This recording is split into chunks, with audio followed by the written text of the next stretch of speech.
Listen to me carefully. This isn't just another speech. This is a wake-up call. This is for the one who's been betrayed more times than they can count. For the one who keeps giving chances to the same people who keep proving they don't deserve them. For the one whose heart is too big and whose silence has been mistaken for weakness. I'm talking to you. You've got a light in you that some people can't stand to see shine. They come into your life smiling, praising you, pretending to be friends, pretending to care, but deep down they're not clapping for you. They're competing with you. They're not building with you. They're studying you just to use what they learn against you. You need to understand something painful but powerful. Not everyone who sits at your table is there to eat with you. Some are just there to watch you starve. So today we're going to talk about the 6 most dangerous people you must avoid, because keeping them in your life will cost you more than peace. It'll cost you purpose, destiny, and everything God's been preparing for you. Let's begin before it's too late. Number 1, the one who pretends to support you but secretly competes with you. Sometimes the most dangerous enemy is not the one standing in front of you with a weapon in their hand, but the one sitting beside you with a smile on their face. They wear the mask of a friend. They echo your dreams, they nod at your victories, and they blend into your circle like they belong there. But deep inside there's a storm brewing in their heart, one made of envy, comparison, and silent rage. They don't want your success. They want your position. They don't want to see you rise. They want to rise above you. And they're willing to fake loyalty just to stay close enough to watch your every move. They'll clap when the lights are on you, but the sound of their applause is hollow. They don't cheer for your breakthrough. They're terrified of it because your shine reminds them of the places they've failed to grow, of the chances they never took, of the potential they buried beneath fear and laziness. So instead of facing their reflection, they target your light. And what makes them so dangerous is that you trusted them. You let them in. You believed they were for you, but they were always in competition with you. They study you like a blueprint, not to learn, but to imitate. They take notes on your wins, then try to duplicate your path, hoping to beat you at your own game. And if they can't keep up, they start to sabotage. Suddenly, they question your motives, undermine your ideas, and find subtle ways to plant doubt in your mind. Are you sure that's the right move? Do you really think you can handle that? They pretend to be concerned, but every word is a seed of insecurity. It's not support. It's sabotage in slow motion. And when you achieve something great, they don't celebrate. You can feel it. Their eyes shift. Their energy gets quiet. Their compliments sound like backhanded slaps. Your lucky things worked out for you. I've been thinking about doing that too, but better. See, they can't just be happy for you because your success reminds them of the race they feel like they're losing.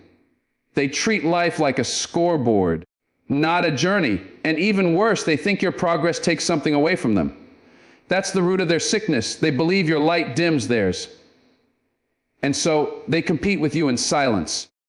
They copy your ideas, try to outshine your work, and act like they're chasing their own dream when in reality they're just chasing yours. They don't want to build something original. They want to beat you at being you. And the tragedy is that you once thought this person was family, a brother, a sister, a soul you could trust. But slowly you begin to feel the shift. The conversations change. The support becomes conditional. They only show up when it benefits their image. They ask questions not because they care, but because they're gathering information. You feel like you're always being watched, always being measured, always being compared. And when you do better, they shrink, not because you hurt them, but because your growth exposes their stagnancy. And that's what tears them apart. They hate that they needed your success to feel like a failure. You didn't compete with them. You were too busy building. But they turned your journey into a race you never signed up for. What's worse is they'll never admit it. Never say out loud that they see you as a threat. No, they'll hide behind fake smiles and empty congratulations. They'll repost your wins, tag your name, even show up at your events, but it's all for optics. Deep down, they're waiting for the moment they can say, I'm better than you. And that's dangerous because you don't see the attack coming. You think they love you. You think they've got your back. But the truth is, they're just keeping score, keeping tabs, counting steps. And every time you climb higher, it doesn't inspire them, it enrages them. Because they're not rooting for you to win. They're praying for you to slip. And here's the heartbreaking part. Some of these people won't be strangers. Some will be family. Some will be people who've seen you cry, held your dreams in their hands, shared meals at your table. But behind those kind eyes was a quiet competition you never agreed to enter. And that quiet competition will rob you of peace. You'll start to shrink yourself to protect their ego. You'll silence your excitement just to keep them comfortable. You'll downplay your blessings because their energy turns cold whenever you speak of joy. And before you know it, you're dimming your light to keep their insecurity from casting shadows. But let me tell you something. You were not created to shrink. You were not built to hide. You were not placed on this earth to walk gently so that others could feel tall beside you. Your wins are not accidents. Your elevation is not up for negotiation. And if someone can't clap for you with a whole heart, they don't deserve a front row seat in your life. It doesn't matter how long they've known you. If they can't celebrate you, they're not with you, period. So, how do you recognize this kind of person before the damage is done? Pay attention to their reactions. When you're hurting, they show up. But when you're winning, they get quiet. Watch who leans in when you struggle and who disappears when you rise. See who shares your joy without jealousy. Who gives without keeping score? Who claps when the spotlight's on you? Not because they want to be seen, but because they genuinely love seeing you shine. Real support doesn't compete. It doesn't compare. It doesn't count your blessings like they were meant to be theirs. Real support stands beside you, not behind you with a knife. And if someone's love shifts based on your success, it was never love, it was convenience. Now, I know it's hard to let go of people you once trusted, especially when you've built history, especially when you've shared moments. But emotional loyalty to someone who is secretly rooting against you is the fastest way to lose your peace, your power, and your progress. You have to protect your purpose. You have to guard your gift. And sometimes that means loving people from a distance, even if it hurts. You don't owe anyone access to your future just because they were part of your past. You don't owe anyone the right to walk with you simply because they started with you. Growth comes with separation. Elevation comes with exposure. And every time you rise, God will reveal who's really with you and who is only there for the ride. And here's the truth no one wants to hear. Sometimes their competition isn't even about you. It's about what they lack. It's about what they buried. It's about their own unhealed wounds, their own ignored calling, their own fear of stepping into greatness. But instead of facing that truth, they project their pain onto you. They turn your progress into a problem. And when people don't have peace, they resent those who do. Your light reminds them of everything they ran away from. So don't take it personal. Don't internalize their jealousy. Don't let their brokenness make you feel guilty for being whole. Your blessings didn't come cheap. You fought for them. You bled for them. You prayed, cried, sacrificed, endured. And no one has the right to resent the favor you work for. So if someone in your life is constantly trying to one-up you, if they can't genuinely celebrate your victories without shifting the attention back to themselves, if their love is laced with envy, competition, and control, it's time to let them go. Not with bitterness, not with revenge, but with clarity, with strength, with the understanding that not everyone who starts with you is meant to finish with you. You don't have time to drag anchors when God is trying to elevate your wings. You don't have time to explain your light to people committed to staying in the dark. And you don't have time to be less of yourself just to keep others comfortable in their mediocrity. Because here's what they don't know. While they're watching you, competing with you, measuring your steps, you're not even playing their game. You're too focused, too locked in, too committed to your calling.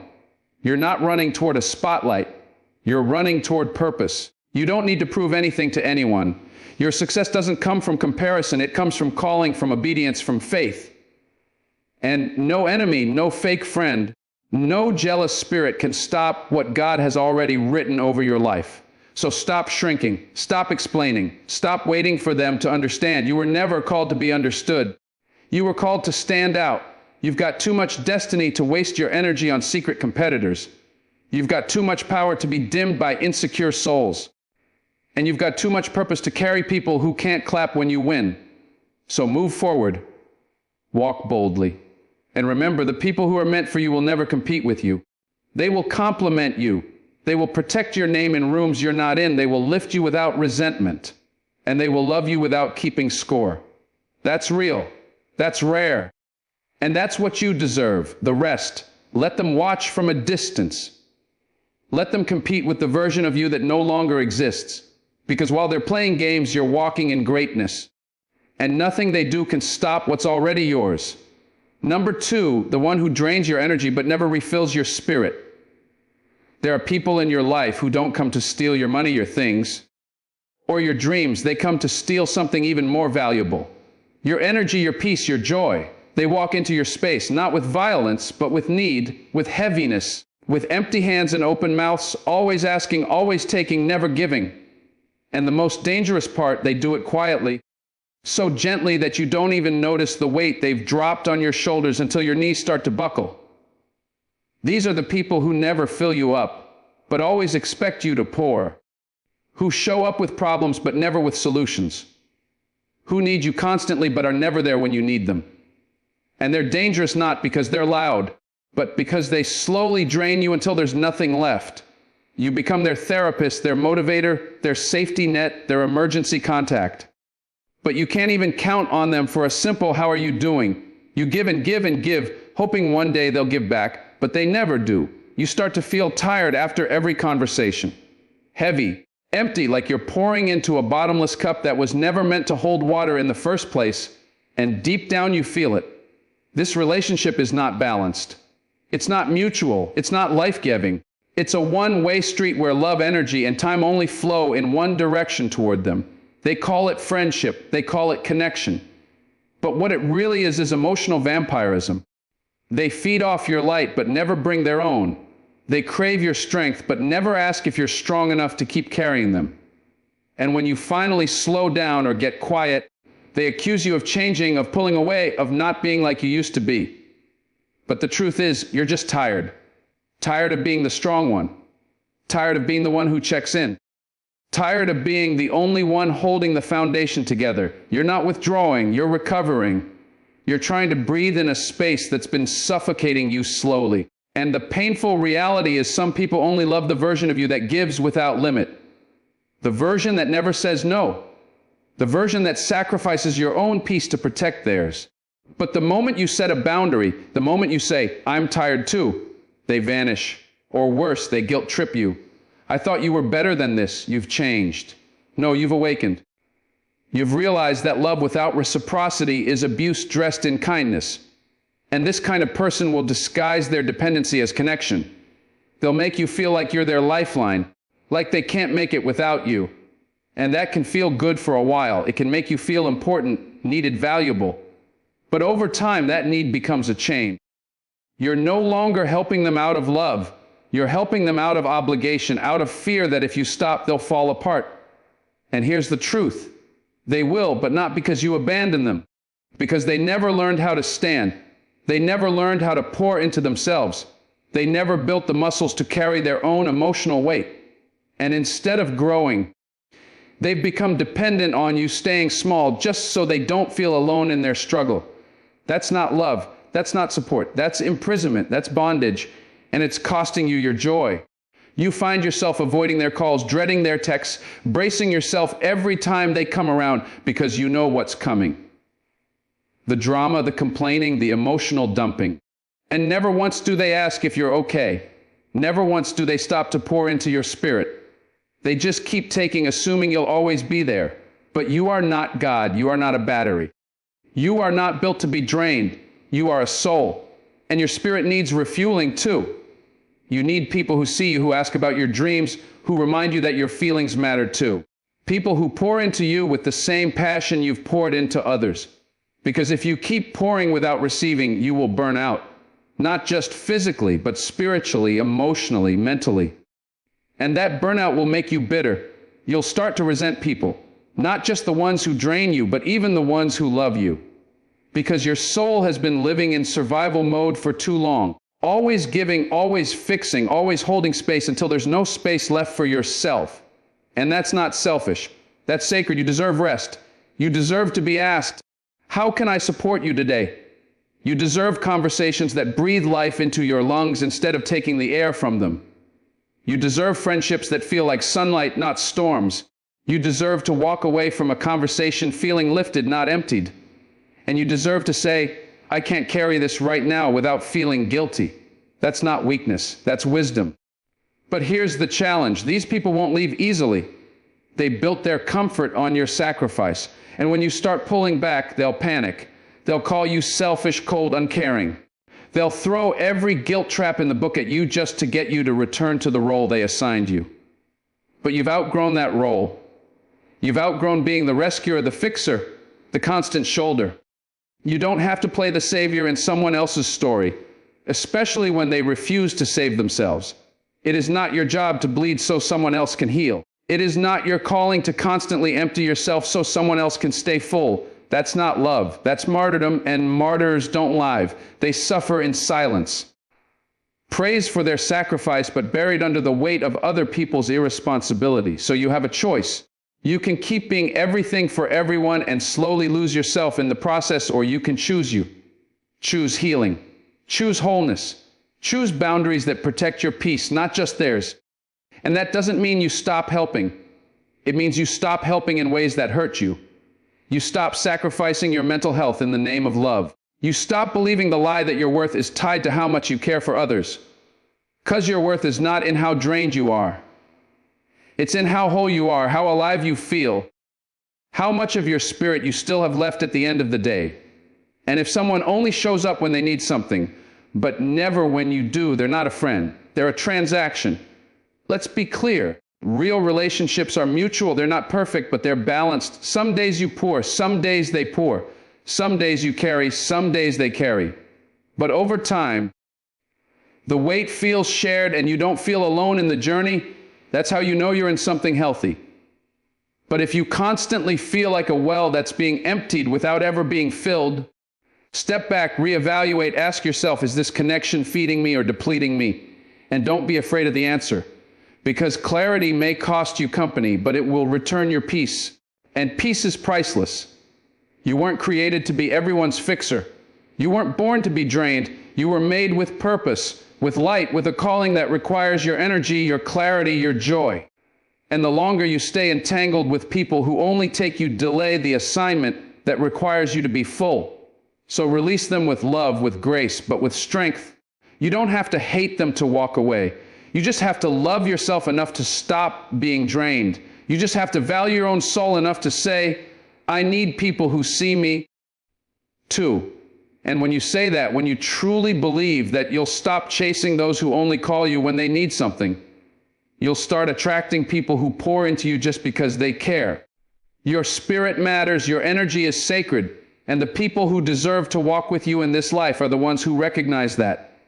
Not just the ones who take from it, but the ones who protect it, refill it, and honor it like it's their own. So guard your peace like treasure.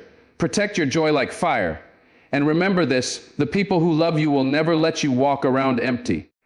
They will fill you with truth, with laughter, with faith, with and they will never make you feel guilty for needing to rest, to breathe, to heal.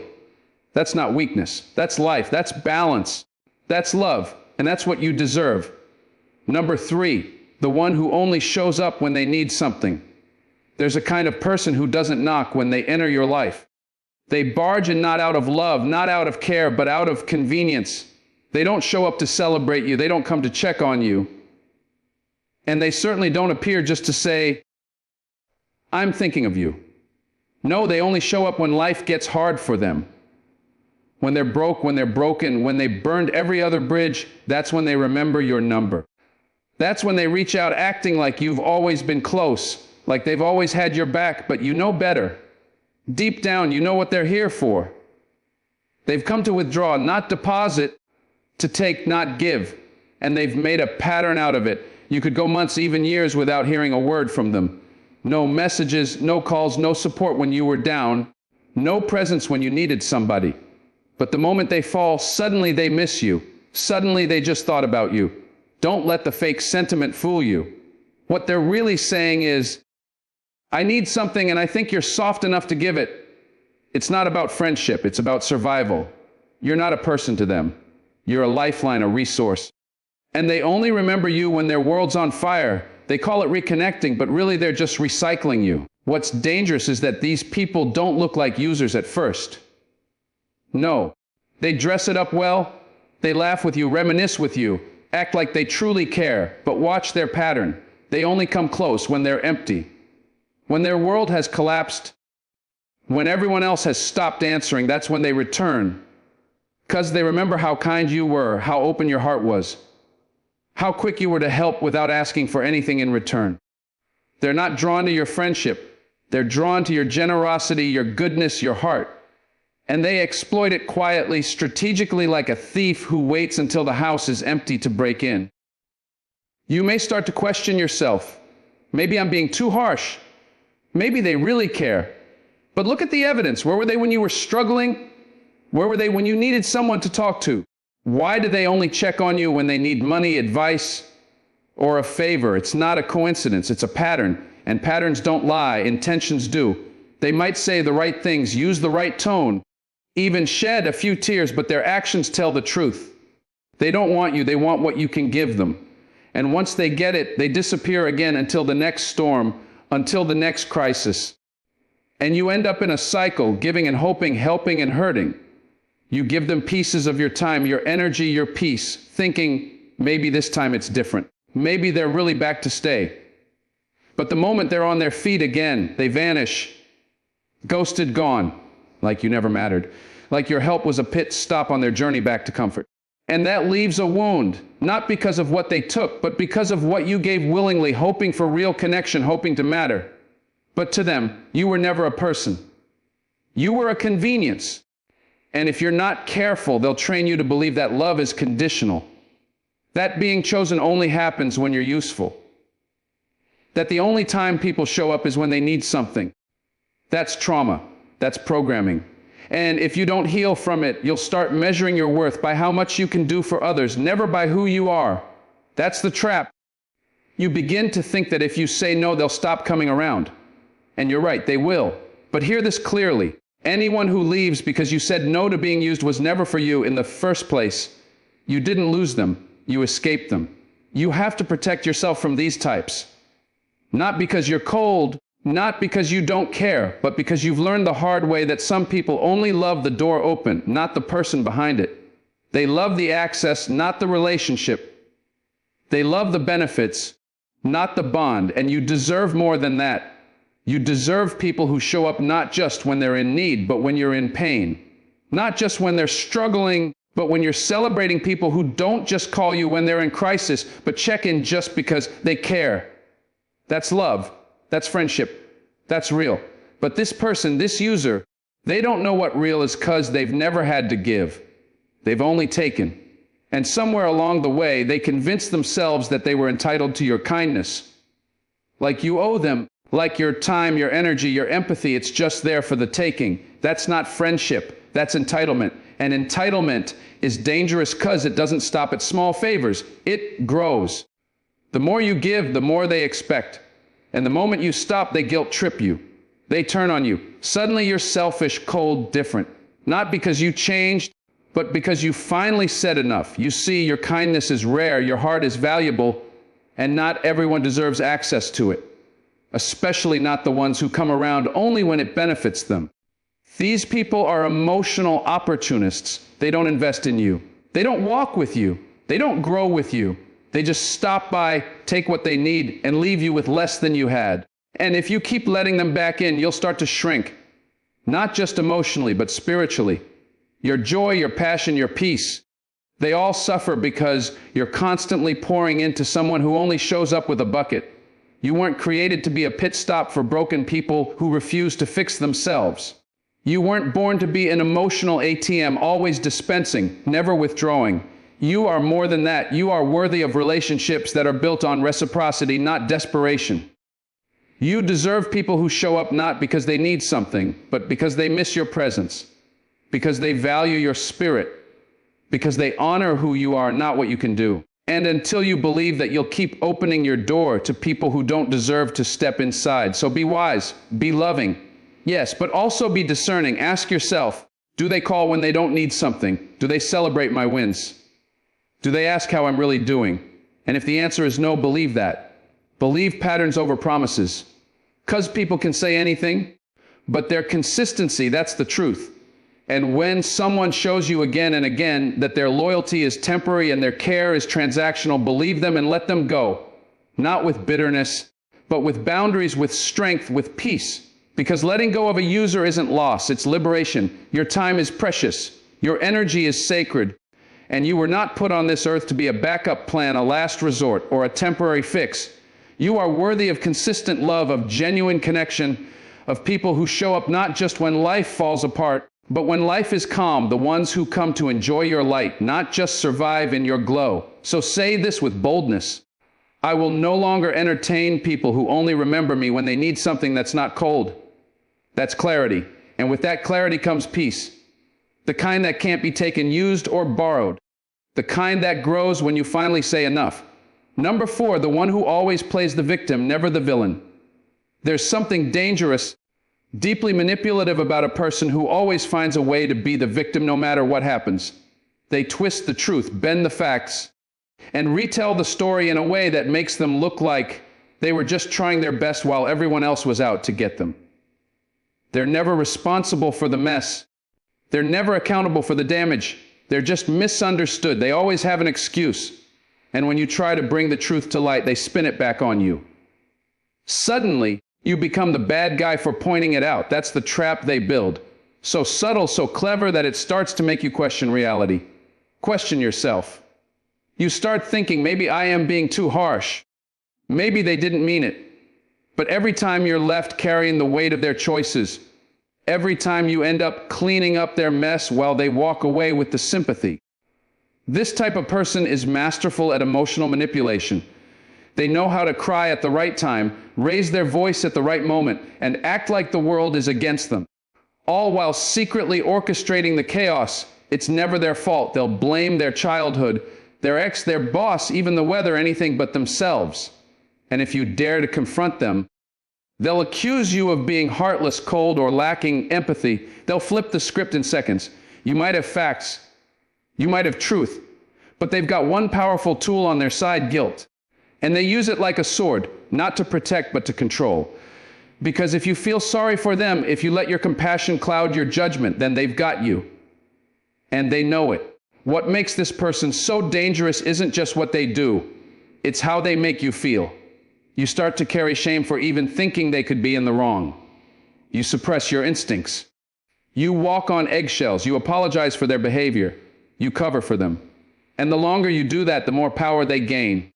They don't have to change because they've convinced you that they're not the problem, that everyone else is attacking them, that life has just been so hard for them, that they're trying their best. But ask yourself, how many times can a person try their best and still end up hurting the people around them? At some point, it's not about life being hard. It's about who they choose to be in the middle of it. This person plays the victim because it's easier than facing the truth. The truth would require change, accountability, growth. And for some people, that's too painful. So instead, they hide behind the mask of innocence. They rewrite the story so they always come out looking like the one who was wronged. And people fall for it over and over again. Friends, family, even partners will rush to their defense thinking they're just sensitive or they're going through a lot. Maybe they are. But pain doesn't give you the right to destroy others and never own up to it. Struggle doesn't justify manipulation. And hurt people may hurt people, but healing only comes to those willing to admit when they're the one who caused the wound. If you keep someone like this in your life for too long, you start to shrink. Your voice gets quieter. Your confidence gets lower. You begin to doubt your ability to judge people. You become afraid to speak up, afraid to be honest because you already know how it'll go. The moment you confront them, they'll twist your words. They'll cry louder. They'll make it a spectacle. And now you look like the aggressor. You look like the one who went too far. All because you had the courage to call out what needed to be seen. That's how they control you. By shifting the light of truth into a spotlight of shame. And that is emotional abuse masked in emotional fragility. They aren't weak. They're strategic. That's what makes it so damaging. Because we live in a world that often tells us to protect the ones who appear hurt even when they're the ones doing the hurting. So you keep forgiving. You keep trying to see the good in them. But you're not dealing with someone who's just broken. You're dealing with someone who's decided to stay broken if it means avoiding growth. They weaponize their pain. They manipulate with their struggle. And they make every disagreement, every conflict, every accountability moment about how you made them feel instead of what they actually did. That's not vulnerability, that's a disguise. What you have to realize is that healing doesn't come from continuing to rescue someone who refuses to be honest about their role in the problem. You can love them. You can pray for them. You can even have compassion.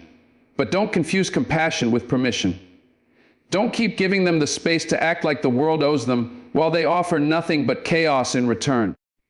You cannot fix someone who refuses to admit they're broken in the first place. You cannot grow with someone who is committed to staying in victim mode because it shields them from ever being the villain. You cannot find peace with someone who is always at war with the truth. The one who always plays the victim is not harmless. They are dangerous because their actions cause real damage. Their denial creates real pain. And their refusal to grow doesn't just keep them stuck. It drags you down too. You start questioning your sanity. You start carrying burdens that were never yours to hold. You begin to feel like you're the one who's toxic, the one who's too intense, the one who's always finding fault. But that's the lie.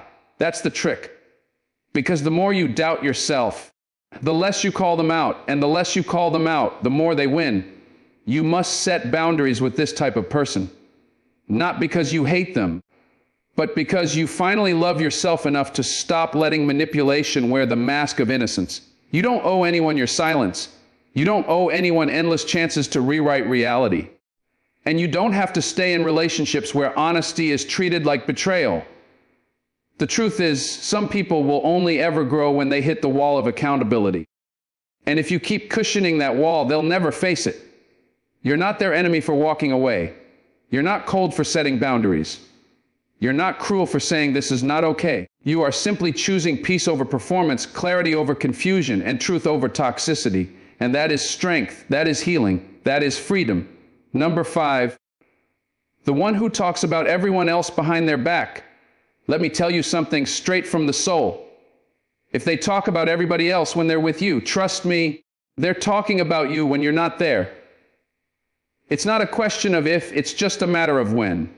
And the worst part is they do it with a smile on their face. They sit beside you like a trusted friend, pretending to be loyal while their mouth is busy tearing others apart. At first, it might even seem harmless. A little gossip here, a little story there. But over time, you start to notice a pattern. Everyone's a target. No one is safe. Friends, co-workers, even family, they're all up for discussion. And the one who's doing all the talking, they're always acting like the hero in their version of the story, like they're just being honest or telling it like it is. But truth without integrity isn't courage. It's poison. You see, someone who makes a habit out of whispering other people's failures will have no problem doing the same with yours. The moment you slip up, the moment you go through something hard, you'll become the next headline in their personal news channel. And don't be fooled by how calm they look. Don't be blinded by their charm. Because these people are dangerous not because they're loud, but because they're silent in the worst ways. They collect your vulnerabilities like currency. They take your trust and turn it into entertainment. And when they're done draining your secrets, they dress them up as concerned when telling someone else. I'm just worried about them, they'll say. But deep down, they're not worried. They're satisfied because they've kept themselves at the center of the drama while pretending to stay above it. What makes these people so toxic is that they build connection through destruction. They bond by breaking others down. And for a moment, it can feel like you're on the inside, like you've been granted some kind of access to the truth. But it's not the truth they're after. It's control, power, relevance. They need to feel important, even if that means dragging someone else's name through the dirt. And the moment you stop playing their game, the moment you set a boundary, you'll see just how quickly your name leaves their lips in the wrong company. It won't be long before the stories start about you. And by then, the damage is already done. People like this don't just speak, they influence. Their words ripple through circles like a quiet storm. By the time the truth catches up, relationships are already strained. Doubts are already planted and trust has already been compromised. And often they walk away with their hands clean because they do it so subtly, so sweetly. I didn't mean it that way. I was just saying what everyone else was already thinking. Don't take it the wrong way. Those little phrases, that's how they mask the knife. That's how they stay in people's good graces while cutting through reputations behind closed doors. They don't stab. You never see it coming. They bleed people slowly with their tongue. And here's the thing. When you keep someone like this close, you start to become like them. Not because you're a bad person, but because constant exposure to gossip breeds distrust. It changes the way you see people. It trains your heart to look for flaws instead of grace. You start scanning others for weaknesses instead of strengths. And worst of all, it numbs your empathy because the more you engage in back talk, the less sensitive you become to the weight of work. You start to forget that behind every story is a soul. Behind every mistake is a journey, and behind every name you casually mention is a life that doesn't deserve to be dissected without honor. These people are often the loudest about loyalty, yet the first to betray it. They'll say things like, "You can trust me," or "I'd never say anything bad about you." But their actions don't match their promises. Watch how they behave when others walk away. Pay attention to their patterns, because gossip isn't just a bad habit. It's a reflection of character. It shows what they value. It shows whether they use their voice to protect or to destroy. And if someone is constantly tearing others down when they're not around, they don't deserve a seat at your table because your peace is too valuable. Your energy is too precious, and your circle should be a place of growth, not a breeding ground for drama. You deserve people who speak life, not death. People who protect what's sacred, who know how to keep confidence, who don't treat personal struggles like stories to be passed around for entertainment. You deserve people who will defend your name in rooms you're not in and not diluted with secondhand narratives and half-truths. You deserve people who lift the room with their presence, not darken it with whispers. As life's too short to walk with those who smile in your face and spit your name the moment you turn your back, you need real ones, solid ones. People who understand that trust is currency, and once spent recklessly, it's rarely earned again. If someone constantly gossips, it's not just a red flag. It's a warning siren, a signal that they lack the emotional maturity to handle relationships with respect. It means they haven't learned how to deal with frustration in a healthy way. That instead of addressing conflict directly, they bleed into others. And if you allow that energy to stay in your life unchecked, don't be surprised when it starts poisoning your own peace. Don't be surprised when their issues become your distractions. When their toxicity turns your relationships sour, because gossip is contagious. And the only way to stop it from spreading is to step away from the source. Don't entertain it, don't laugh at it, don't pretend it's harmless. Shut it down, change the subject, excuse yourself. Make it known that your space is a no-gossip zone, not because you're trying to be self-righteous, but because you're protecting your soul. You're choosing growth over gossip, peace over pettiness, and dignity over drama. And if that means losing a few people along the way, so be it. Better to walk alone in truth than be surrounded by whispers in a room full of masks. You are worthy of friendships built on loyalty, on transparency, on real connection. And anyone who can't honor that, let them talk somewhere else. Number 6, the one who keeps you stuck in the past while you're trying to grow. There comes a moment in your life when you feel a fire starting to rise deep inside your soul.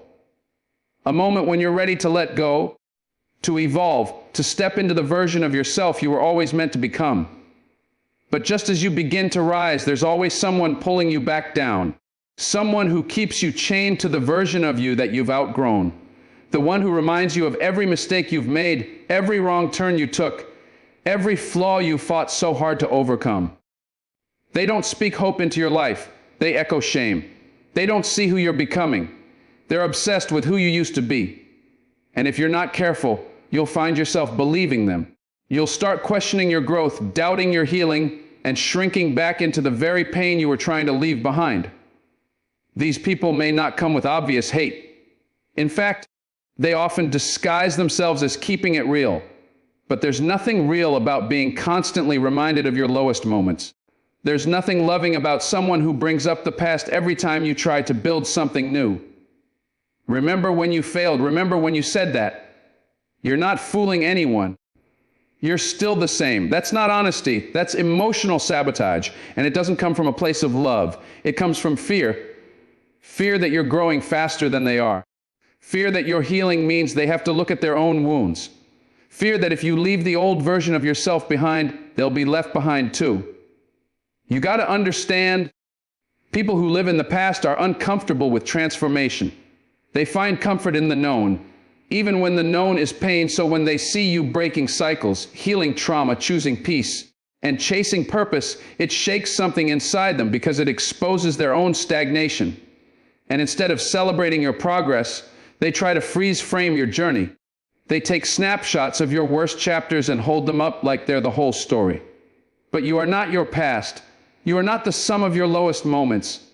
You are the evidence of redemption, the proof that growth is possible, the living testimony that change is real. And anyone who tries to reduce you to who you were is afraid of who you're becoming. You can't drag your future into rooms that only honor your history. You can't soar when someone's constantly anchoring your wings with old labels and expired judgments.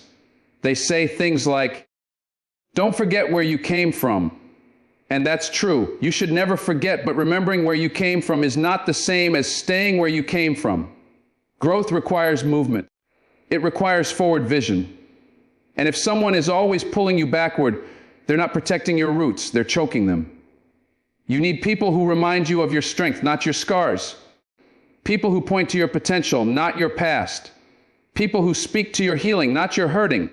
And sometimes the hardest part about growth is realizing that some of the people who were there for your breakdown can't handle your breakthrough. They liked you when you were broken because you were easier to control. They liked you when you were lost because you needed them more. But now that you're finding your voice, walking in purpose, and raising your standards, they feel threatened.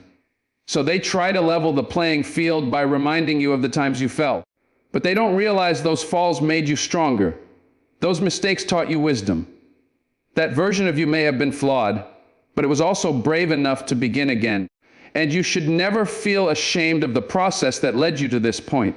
You are allowed to outgrow people. You are allowed to evolve beyond environments that no longer reflect your future. You are allowed to create distance from those who refuse to see your progress. This isn't pride, it's protection. This isn't ego, it's elevation. Because sometimes in order to rise, you have to release. And that means letting go of voices that try to keep you small. Letting go of conversations that keep replaying your pain. Letting go of narratives that no longer serve your destiny. You can love people from a distance and still protect your peace. You can forgive the past without being imprisoned by it. You can honor where you've been without living there. The truth is, your past was a classroom, not a cage. It was meant to teach you, not trap you. And anyone who tries to drag you back into those old lessons isn't honoring your growth. They're resisting it. They want you to sit in shame, but you were made to stand in freedom. They want you to apologize for how far you've come, but you have nothing to apologize for. Growth is not betrayal. Healing is not arrogance. Becoming better is not turning your back on others. It's turning your face toward the future. And if someone can't handle your light, that's their struggle, not yours. So keep moving forward, keep building, keep dreaming. Don't let anyone's limited view of your past keep you from walking fully in your purpose. You've cried too many tears, climbed too many mountains, and fought too many battles to let someone reduce you to the person you used to be. You have every right to grow, to evolve, to rise. And anyone who can't see that doesn't deserve front row access to your journey. Don't dim your light to make others comfortable with your past. Shine anyway. You owe it to the person you're becoming, not to stay small for those who refuse to grow with you. Keep becoming, keep blooming. Your future is waiting. And you don't have time to explain your growth to people who are committed to misunderstanding it. Let them talk about who you were. You've got a destiny to fulfill. There comes a point in your life when survival is no longer enough. You crave peace, purpose, growth, and truth. And to reach that point, you must learn something hard yet necessary. Not everyone deserves access to you. Some people walk into your life with good intentions. Others come in wearing a mask. Some applaud while you rise. Others clap with jealousy in their hearts. That's why this journey, your journey of becoming, requires discernment. Not everyone who smiles at you is for you. Not everyone who stays close is loyal. And not everyone from your past should have a seat in your future. You've heard the voices, you've seen the signs. There are people who disguise competition as friendship. who drain your spirit without ever pouring into you, who only show up when their hands are empty but their needs are heavy. There are those who never take accountability, always crying out as the victim while they leave a trail of hurt behind them.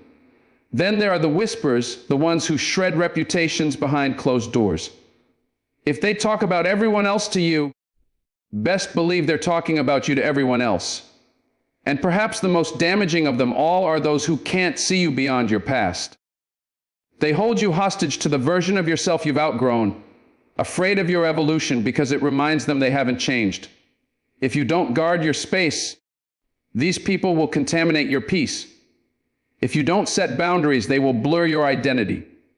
And if you don't love yourself enough to walk away, they will convince you that dysfunction is normal. But you weren't made to stay stuck. You weren't created to shrink for people who are too afraid to grow. Your life is meant for more than survival. It's meant for alignment, purpose, and legacy. You have dreams to build, healing to finish, and a destiny that's calling your name. Don't waste another day trying to drag people with you who refuse to move. Don't let their dysfunction become your distraction. This journey is not about bitterness. It's about clarity. It's not about hate. It's about healing. It's not about closing your heart. It's about opening your eyes. You've got to protect your light. You've got to nurture your spirit. Because the wrong people don't just slow your journey, they alter your destination. And you've come too far, cried too hard, and fought too long to let anyone stop the becoming that's happening inside of you. So take inventory, let go with grace, move forward with power. Protect your peace with everything you got, because peace is the soil where purpose grows. And remember, you don't need everyone to understand you. You just need the courage to understand yourself and the strength to keep walking, even if you walk alone. Thank you for giving your heart the space to receive this message. May you find clarity, courage, and conviction in every step ahead. God bless you. Stay strong, stay true, and above all, keep becoming.